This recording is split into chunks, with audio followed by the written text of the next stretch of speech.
So they say that the last 10% of any build takes 90% of the time. Well, today we're doing that.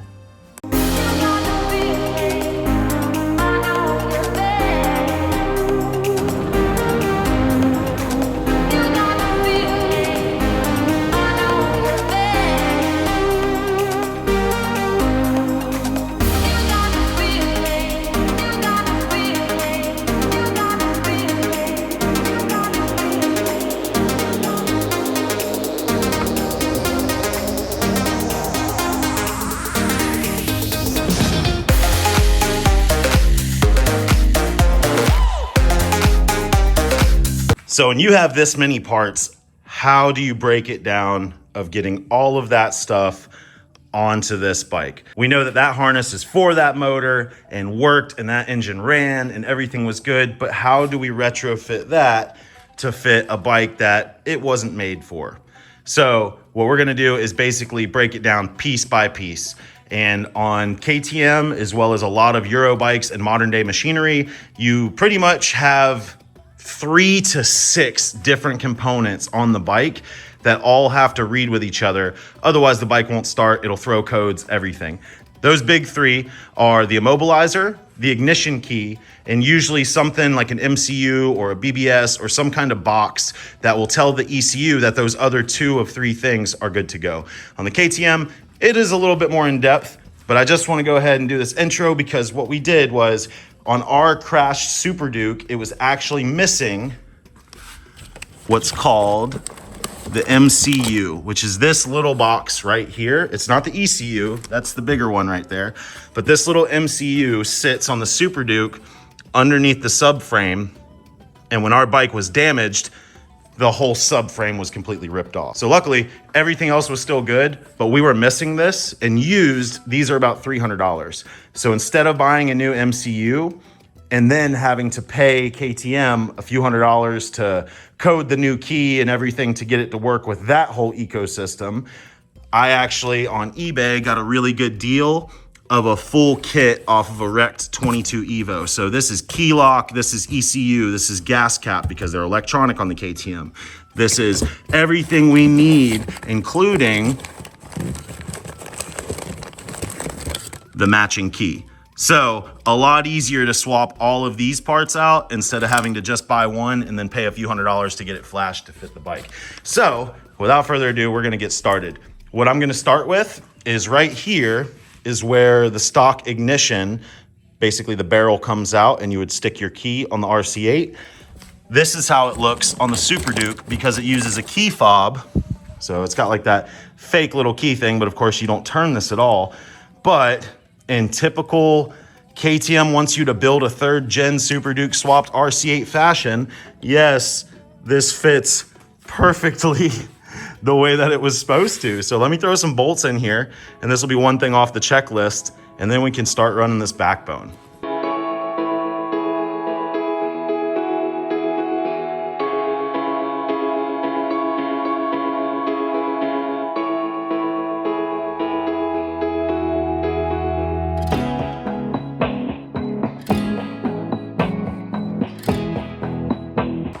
All right, now I'm gonna put the headlight stay on. And basically this goes on like so, and then over that ignition piece, it'll have like this rubber piece. I'll show you, but it's easier for me to kind of do this and film back and forth instead of holding the camera. And realistically, I'm probably gonna have to pull the bike off the lift just so I can move the handlebars each way to get these little screws in. So we'll get the headlight bracket installed and then we can start mounting up the fairing stay, the headlight, all the other stuff. Got the headlight stay on there.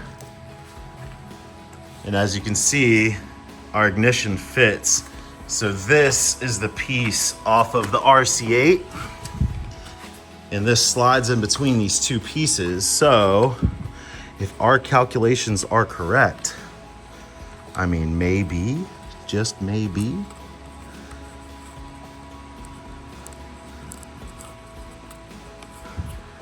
maybe a little bit of finesse work.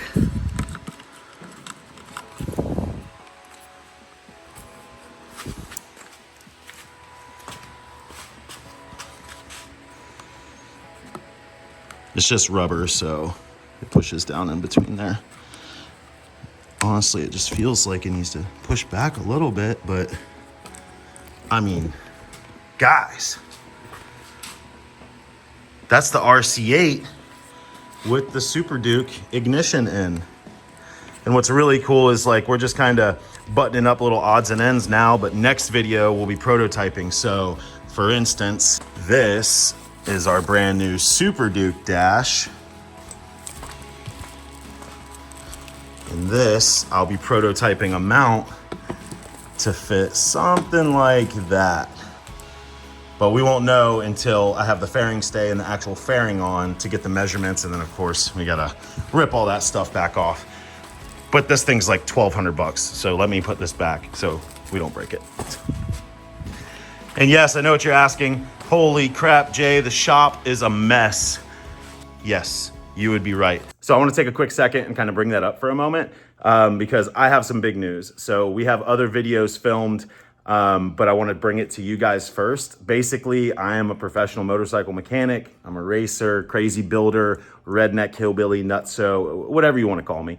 But I'm opening up to the public. So if you guys are watching this, anything from like bike service, bike work, from tires, all the way to rapid prototyping, custom carbon fiber body work, you know, the whole nine. If you want us to build you a race bike, if you want a crazy RC8, you know, SUPERDUKE swap like this, I'm opening to the public. So not only, you know, am I opening up my own shop, basically full time, but also once a month, I want to do like a cars and coffee, maybe a bikes and bozos, whatever you want to call it. And once a month, bring you guys out to see some cool stuff behind the scenes, maybe do some stuff like, you know, how to make carbon fiber, things like that. You know, this honestly, like, this is the part where I want to ask you guys, you know, leave a comment down below, you know, not just the content you want to see, because I know you guys love stuff like this, but you know, if you want to see the shop build, if you want to see the trailer build, behind the scenes, I have already purchased like a dyno. We have a nice race trailer. So if you want to see that stuff on the channel, then please, you know, leave a comment down below and I'll share everything with you guys. You know, another thing too is like my bread and butter, my 9 to 5, what I do for a living now. I left my job, you know, to do bikes full time. And what I do 9 to 5 is I get bikes, you know, that need a little bit of work, not so much wrecked or crash damage, you know, like you see on YouTube already, but bikes that people have just given up on, really nice bikes that they think is going to take a fortune to get them back to being road worthy. I take those bikes and I bring them back from the dead, if you would, and we make sick versions of those bikes. So for instance, this is the bike that I'll be doing this week. This is a 2014 Monster 1200. It's got S wheels on it, and you can see I've got no bowl spit, probably 1.75, 1.8 bikes total. I've got like 2 whole bikes that I bought. So I'm gonna be building, you know, I say building, but I'm gonna be fixing this bike, you know, going through everything that it needs. It was a great runner before. It had an immobilizer issue, you know, it was random misfire and all that stuff. But, you know, I don't just do one kind of bike content. Yes, I am a KTM fanboy, but I do Ducati, I do, you know, full Japanese bikes. I don't touch much Harley only because we like fast around here. No offense, guys, brother. But I really like building stuff like this that we can go on a track, even if it has 3 horsepower. We can take that on a track and drag some knees on it. So that's just my taste and what I like building here. But if you guys want to see like stuff like this, you know, I'll shoot a build series on this and the content, you know, so you guys can follow along and maybe learn something, you know, on working on bikes. So please, you know, if you guys want to see stuff like that, it's not that I don't have the time to film. It's just I'm working and then I have a film schedule to do the RC8 stuff. So if you guys want to see everything I do from the behind the scenes to new trailer, building the race trailer, drop a comment down below or tell me to shut the hell up. But anyways, back to our regular scheduled program. So now what I'm gonna do is I'm gonna go ahead and mount the actual fairing stay piece. You can see it's sitting over here. Right here, we will mount this fairing stay to this here. And then like I said, we're gonna have to design the dash mount. It's hard to do one-handed, boys. All right, something, there we go. So I will still have to design the dash mount and everything that'll go there. Because basically on a stock RC8 dash, it has like these little tab pieces that, you know, they slide in to the fairing stay. And then it has that one little plug, plastic basically like a plug that goes into that rubber piece on the ignition.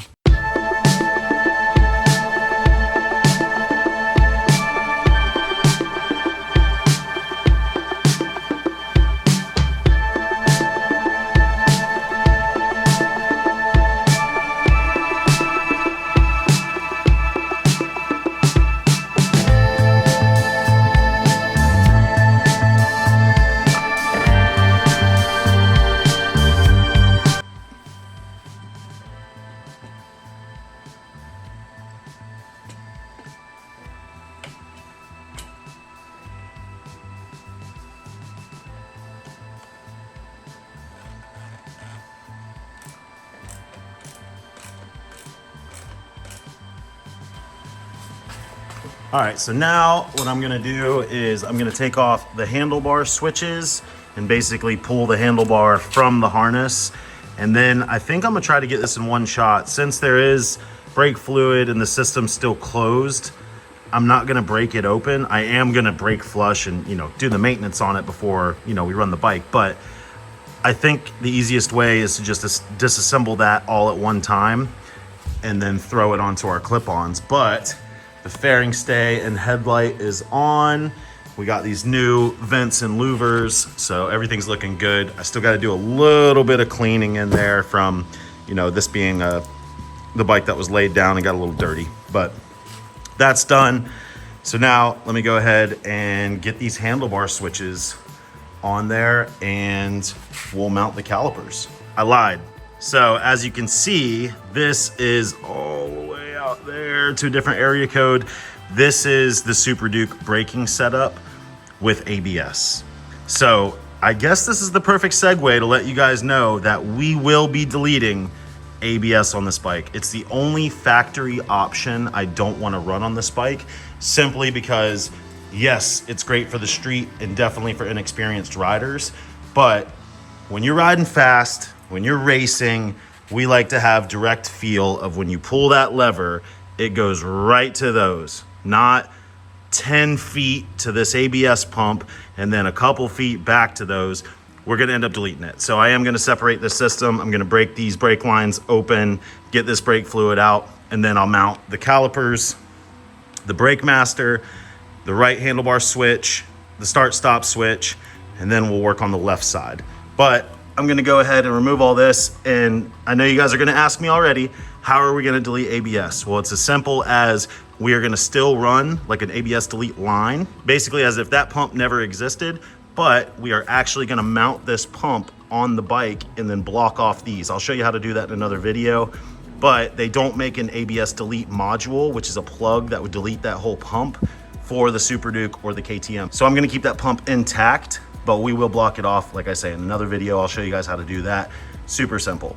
But let me go ahead and get this broken down and then let's get them on the bike. All right, we got the stylemas all nice and cleaned up.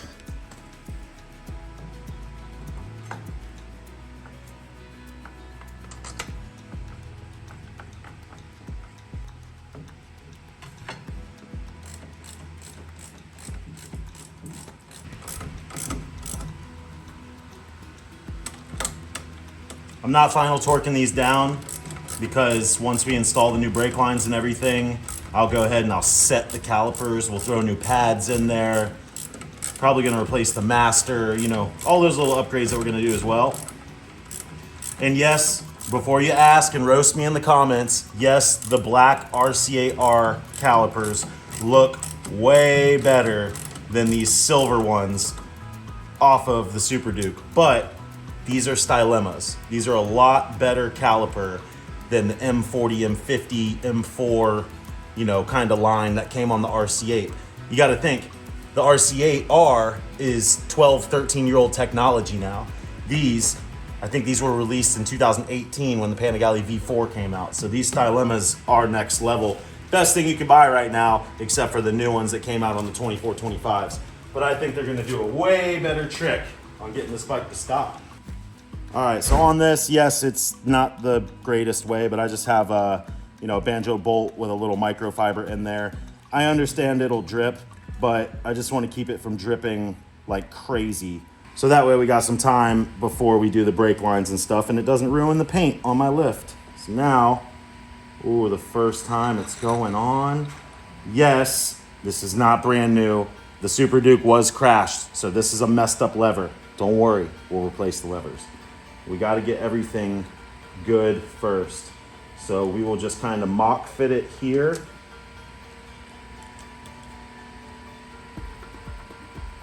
We'll lay out everything else as we go, and then we can always make adjustments. Something around there, since that's the end of the bar, we would be here. So let's try that with a little bit of downward angle, like so. Like I said, rough estimate, we're getting parts on the bike. That's what we're trying to do. We'll cross the other bridges as we get there. Now next, we have our start-stop switch. So you can see with your C2 button, all of that good stuff. This will slide right over. I only took out the one set screw. You can undo the other two screws as well. That's why it's going on so tight. But it just has a rubber piece in between. And then I want to show you real quick. You can see we have this little key right here that actually fits in to the side of the switch gear, so that then when this is pushed in all the way, it won't be able to rotate much. So it locks into that. So what we want to do is we want to mount that like OEM, like so.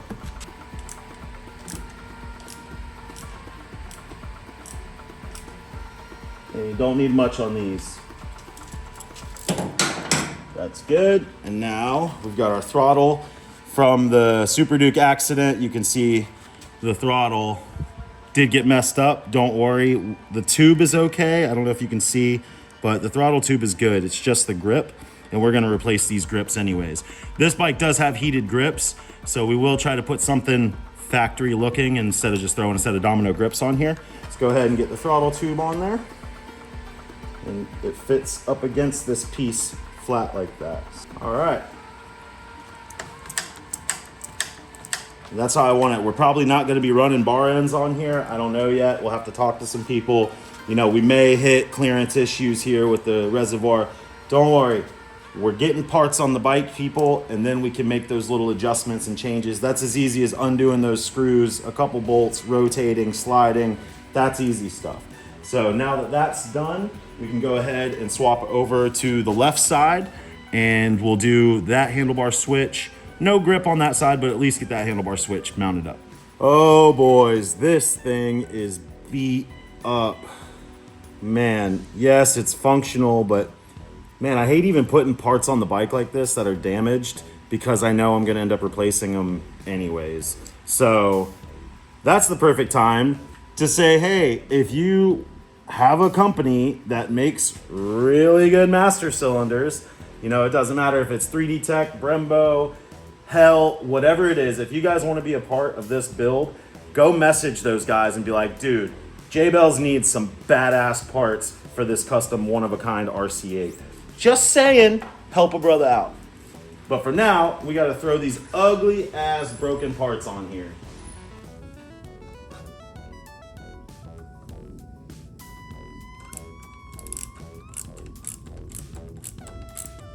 Clutch master is mounted, lined up about where I like it. Yes, I can't stress it enough that this will get adjusted, people, okay?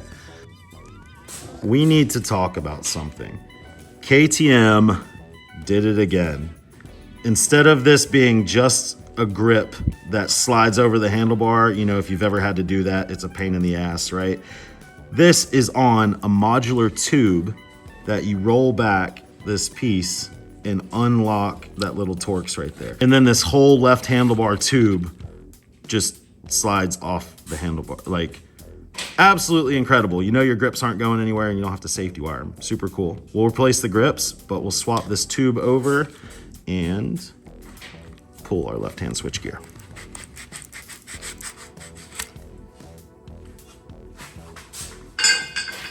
Super cool.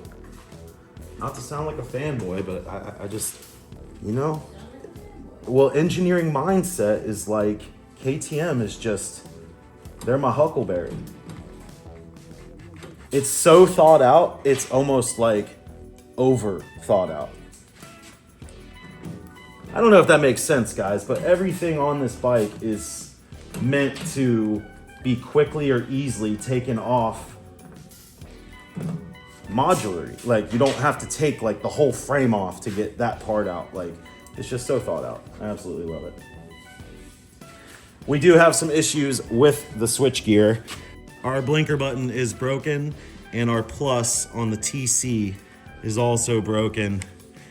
I think we're gonna have to order a new one of these left handlebar switches. If you guys have a 3rd gen SUPERDUKE left handlebar switch and the stock master even, please let me know. We're gonna need to replace these parts, unfortunately. So yeah, if you guys have those parts lying around, or if you have a shop, you know, and you sell these and can, you know, maybe give us a good deal, I do need to buy them. Send me a DM on Insta.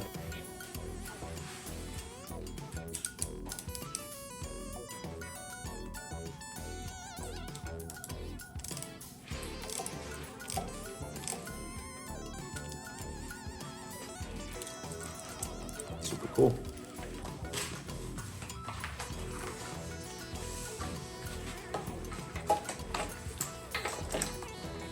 So I know from have taken SUPERDUKEs and now RC8s apart that this giant piece is going to want to line up somewhere in that frame rail. And then this hunk of junk, it's like a wiring spiderweb nightmare. ECU rectifier, ECU's in the back, yep, so that's the back piece. And then these are this, so it'll pretty much be plug and play. And that'll go down to the rear brake lever. This is for our headlight assembly. This is our garage door opener.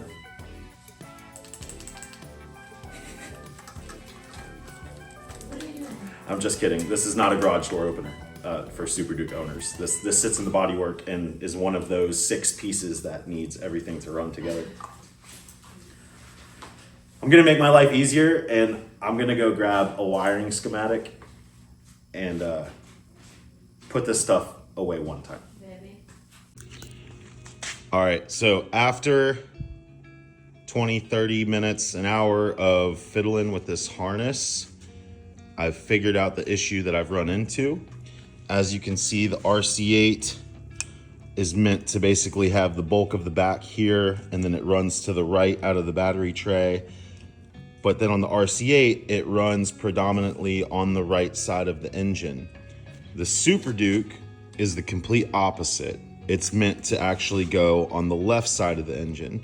So what I'm gonna do is, you see the cutout of the box where the harness would go to the right on the RC8 battery box. There's a small port here on the left side of the box, but not enough to put the bulk of that big harness through. So what I'm gonna do is I am going to modify the battery box and basically open this piece up. I'm sorry guys, it's hard to film in here, but I'm gonna open this piece up to allow us to run the harness for the left. So, have that box opened up there now, nice and cleaned up. So now let me spend some time and route some of these wires better. All right guys, I need your help. I definitely didn't want to cut this video here, but I'm running into a bit of an issue. So I know there's Euro models and US models and things like that. I have this dash, you know, the big color display. This is supposed to be for a US model, as you can see the plug right here. But these are my 2 forward mounts, one headlight, one dash, and neither one of them fit.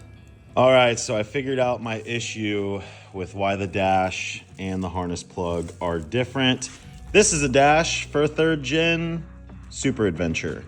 So that's $1,000 wasted money that I can go ahead and put back on the shelf. But hey, if you need a 3rd gen dash for a 2020 plus Super Adventure 1290, please let me know.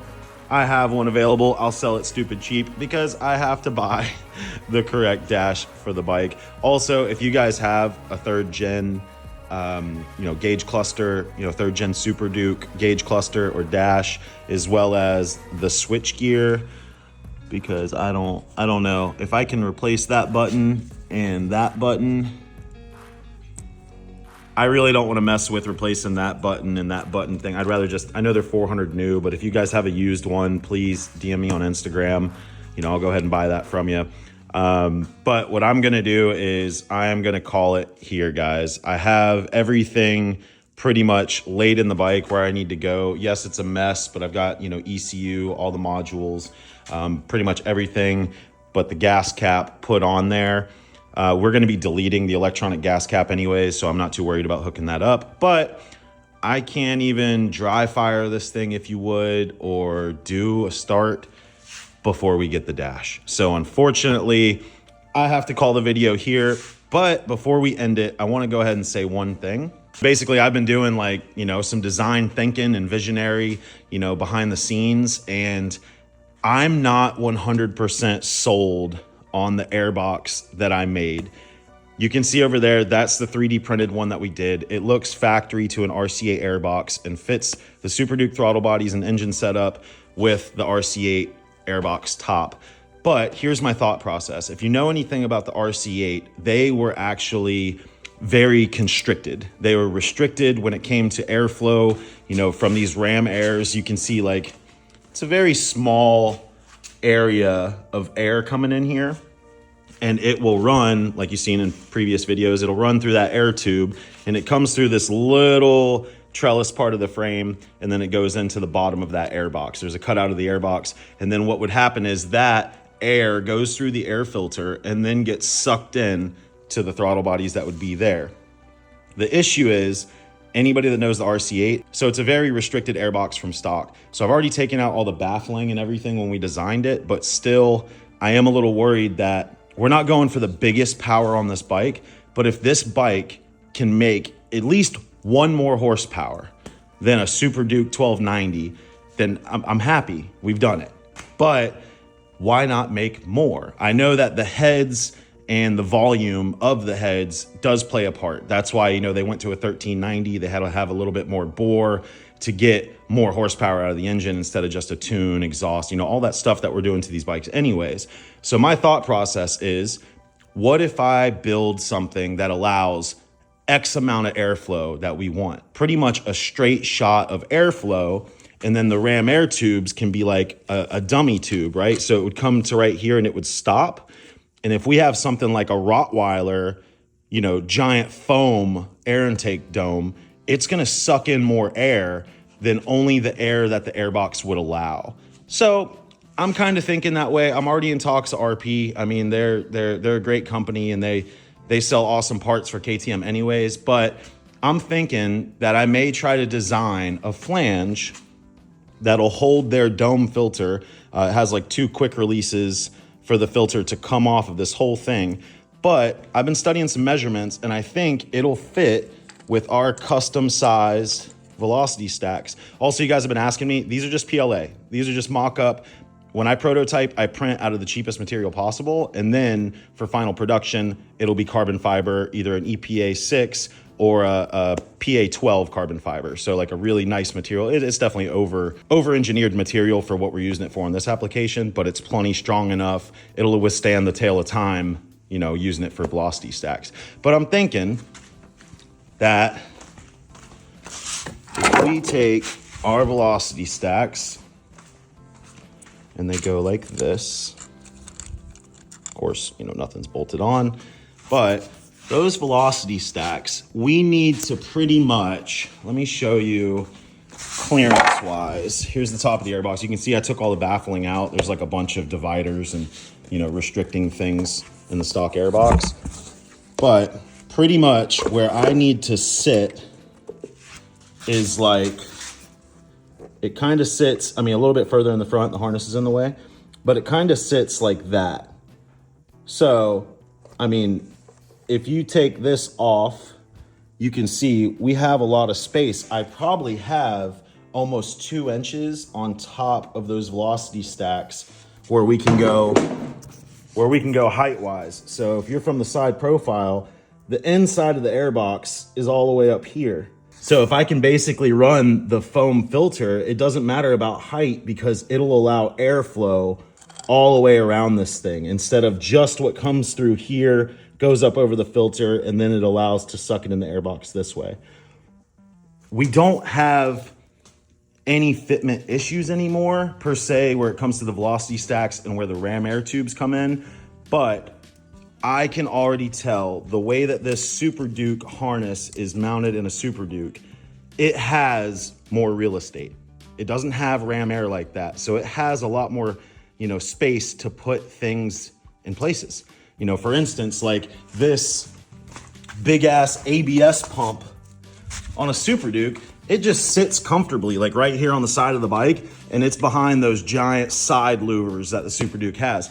We don't have that luxury on the RC8. Unfortunately, we have ram air tubes that come in here. So even if we set it outside of the frame, bodywork wouldn't clear. And we can't set it inside of the frame because the ram air would go directly in. So it's a bit of an issue that, I'm just kind of spitballing and wanting to share these ideas with you guys. We can 3D scan, we can prototype, we can make literally anything, but it's all about having the correct design for the application. So I really think that it may be better for us to just have a small flange here, like a floating flange that has those 2 quick release fasteners. I'll put a picture up there if you don't know what the Rottweiler intake looks like, and we'll fit that dome filter right on top. Not only will that clear everything, but that thing will be able to suck in air from every which angle, which means we'll still have the benefits of the ram air coming this way underneath the tank, but instead of just one point of entry, it will be able to be sucked in all around. So just a thought, let me know what you guys think down below. If you guys are liking the content, as always, I know we're not making as much progress as I wish we were, but great things take time. Now, I want to do something next episode that's kind of taking a break from trying to throw all this stuff together. And that's going to be, let's do some carbon fiber work. So one of the things I'm going to develop for the RC8, I mean, it's already been done a million times, but it's like, why buy it if you can make it? We are going to start working on the carbon fiber swing arm covers, the carbon fiber hugger, and the carbon fiber front fender. So I'm going to be making those parts. So we'll do everything from making molds to scans to, pretty much coming up with those parts from scratch. And I'll show you guys, everything on how to do it. And also, as you guys seen in the beginning of the video, we have the Acura Evo 1, super nice exhaust that we're going to be installing, but I'm not going to throw that thing on there looking like that. So I've already ordered the actual Akrapovic stickers for both sides. And what I'm going to do is I'm going to clean that up and we're going to make that look brand new. And I'm going to do a separate video ASMR just for you guys on making that exhaust look brand new. But that's going to do it here for this episode. Thank you guys so much for tuning in this week. We'll see you next week for another episode. Give it a thumbs up, subscribe if you haven't, and we'll see you on the next one. Peace.